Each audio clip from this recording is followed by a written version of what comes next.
Right breaking news చూస్తున్నాం. తెలుగు రాష్ట్రాల్లో betting apps promotions చేసిన సినీ ప్రముఖులతో పాటు ఇన్ఫ్లుయెన్సర్లపై పోలీసులు ఇప్పటికే కేసు నమోదు చేసిన సంగతి తెలిసిందే. ఇక ఈ కేసులో జోక్యం చేసుకున్న ఈడీ తాజాగా 29 మంది సెలబ్రిటీలపై కేసు ఫైల్ చేసింది. పిఎంఎల్ఏ యాక్ట్ కింద కేసులు నమోదు చేసి విచారణకు సిద్ధమైంది. ఈ మేరకు సినీ నటులు విజయ్ దేవరకొండ, రానా, మంచు లక్ష్మి, ప్రకాష్ రాజ్, నిధి అగర్వాల్, అనన్య నాగల్లా, శ్రీముఖి, శ్యామల, యూట్యూబర్లు హర్ష సాయి, భయ్యా సన్నీ యాదవ్, లోకల్ బాయ్ నాని తదితర సినీ సెలబ్రిటీలు, యూట్యూబర్స్, ఇన్ఫ్లుయెన్సర్లను సైబరాబాద్ పోలీసుల ఎఫ్ఐఆర్ ఆధారంగా ఈడీ విచారణ జరపనుంది.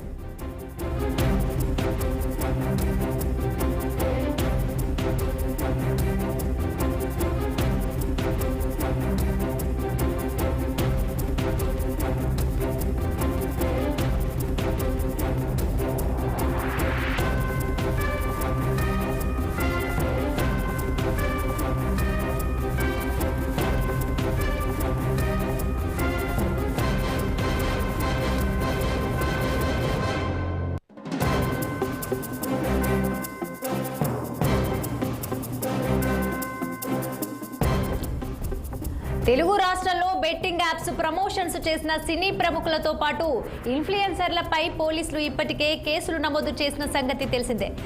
అయితే ఈ కేసులో జోక్యం చేసుకున్న ఈడీ తాజాగా 29 మంది సెలబ్రిటీలపై కేసు ఫైల్ చేసింది. పిఎంఎల్ఏ యాక్ట్ కింద కేసులు నమోదు చేసి విచారణకు సిద్ధమైంది. ఈ మేరకు సినీ నటులు విజయ్ దేవరకొండ, రానా, మంచు లక్ష్మి, ప్రకాష్ రాజ్, నిధి అగర్వాల్, అనన్య నాగల్లా, శ్రీముఖి, శ్యామల, యూట్యూబర్లు హర్ష సాయి, భయ్యా సన్నీ యాదవ్, లోకల్ బాయ్ నాని తదితర సినీ సెలబ్రిటీలు, యూట్యూబర్స్, ఇన్ఫ్లుయెన్సర్లను సైబరాబాద్ పోలీసుల ఎఫ్ఐఆర్ ఆధారంగా ఈడీ విచారణ జరపనుంది. ఇదే అంశంపై మరింత సమాచారం అందించేందుకు మా 6 టీవీ ప్రతినిధి అశోక్ రెడ్డి ఫోన్ లైన్ లో సిద్ధంగా ఉన్నారు. అశోక్, బెట్టింగ్ యాప్ వ్యవహారంలో 29 మంది సినిమా సెలబ్రిటీలపై కేసు నమోదు చేసింది ఈడీ.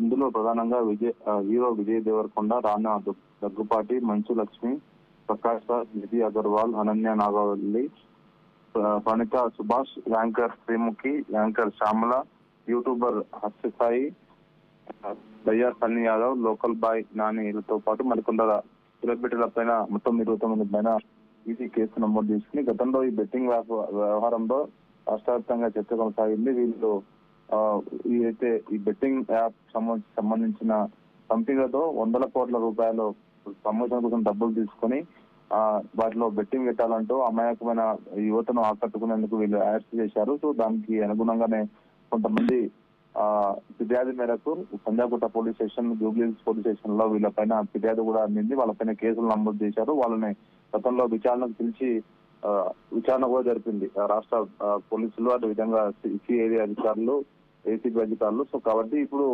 హైదరాబాద్ సైబరాబాద్ పోలీసులో నమోదు చేసిన ఎఫ్ఐఆర్ ఆధారంగా పిఎంఎల్ఏ కింద వీరిని ఈడీ ప్రశ్నించనుంది. సో సినీ సెలబ్రిటీలు, యూట్యూబర్లు, ఇన్స్టాగ్రామ్ ఇన్ఫ్లుయెన్సర్స్, బెట్టింగ్ కంపెనీలపై కూడా కేసులు నమోదు చేసింది ఏడీ అధికారులు. ఇందులో మనీ లాండరింగ్ కింద కేసులు కూడా నమోదు చేసింది. ఎందుకంటే వీళ్ళు బెట్టింగ్ యాప్ ప్రమోషన్ తీసుకున్న తర్వాత వీళ్ళ ఎంత డబ్బులు తీసుకున్న ఎక్కడ లెక్కలు లేవు.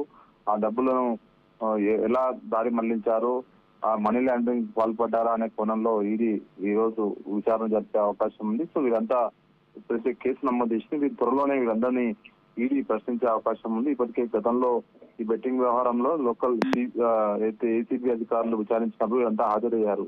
సో కొంతమంది యూట్యూబర్లు అదేవిధంగా మాత్రం కేవలం గవర్నమెంట్ నామ్స్ ప్రకారమే మేము యాడ్స్ చేశామంటూ వాదిస్తున్నప్పటికీ కానీ ఫేక్ అంటే గవర్నమెంట్ అప్రూవల్ లేని బెట్టింగ్ యాప్ సంబంధించిన వాటిని కూడా వీళ్ళు కొంతమంది ప్రమోషన్ చేశారు. ఆ ప్రమోషన్స్ తో 100 కోట్ల రూపాయలు లాభం వాళ్ళకి జరిగింది. సో దానివల్ల చాలా మంది అమాయక ప్రజలు కోట్ల రూపాయలు ఓటుకున్నారు. చాలా మంది రుణాలు కోల్పోయారు ఈ బెట్టింగ్ యాప్ల వల్ల. సో దానిపైన గతంలో కొంతమంది పోరాడుతూనే ఉన్నారు. సో బెట్టింగ్ యాప్లు దేశవ్యాప్తంగా రద్దు చేయాలంటూ కూడా పోరాడుతున్నారు. సో ఏదైతే యూట్యూబర్, నాన్ వెజ్ కానీ ఇతర చాలా మంది ఉన్నారు. సో కాబట్టి వీళ్ళ వ్యవహారం ఇప్పుడు ఈడీకి చేరింది కాబట్టి మనీ లాండరింగ్ కోణంలో కూడా వాళ్ళపైన ఖచ్చితంగా ఎంక్వైరీ చేసే అవకాశం ఉంది. త్వరలోనే వాళ్ళు పెట్టి ఖచ్చితంగా ఈడీ అధికారులు ఎంక్వైరీ చేసే అవకాశాలు కనిపిస్తున్నాయి. Right Ashok, thank you for the updates.